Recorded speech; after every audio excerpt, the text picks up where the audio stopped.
Alright, so in this video I just want to cover the four main things that shift aggregate supply.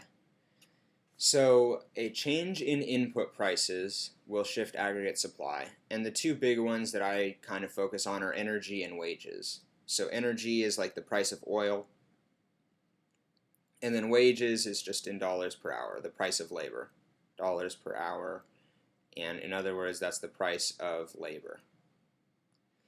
So if these things get more expensive, so if the input prices increase, that will shift aggregate demand down. That will be aggregate supply down. That will be a decrease in aggregate supply. So, you know what, I'm going to go ahead and I'll just draw an aggregate demand and aggregate supply diagram really quickly. So we have the price level,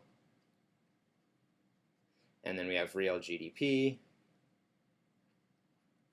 And so here we have aggregate supply, and here we have aggregate demand. Aggregate demand.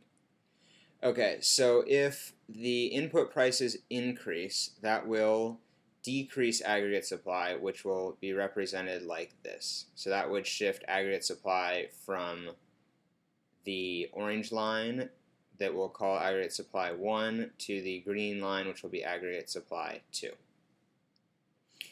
Okay, so what about a decrease? So if we decrease the price of all of these factors, if we decrease the input prices, then that will lead to an increase in aggregate supply. And so that would be like going this way.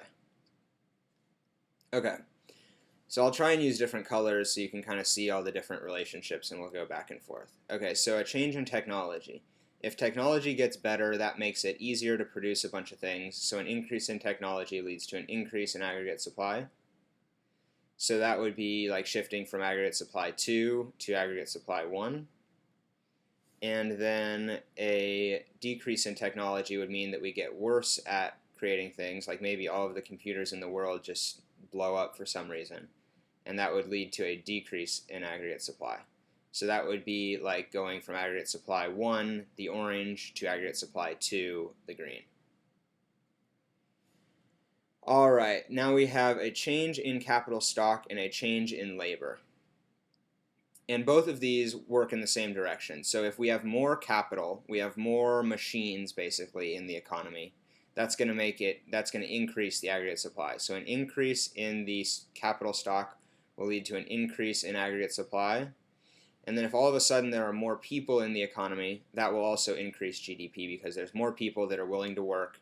So that will mean more workers, which means more products. And that will be an increase,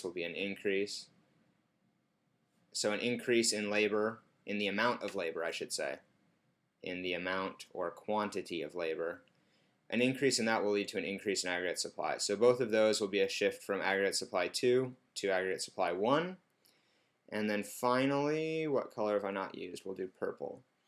We have a decrease in capital stock, so like all of a sudden there are less machines in the US, will lead to a decrease in aggregate supply. And a decrease in labor will lead to a decrease in aggregate supply.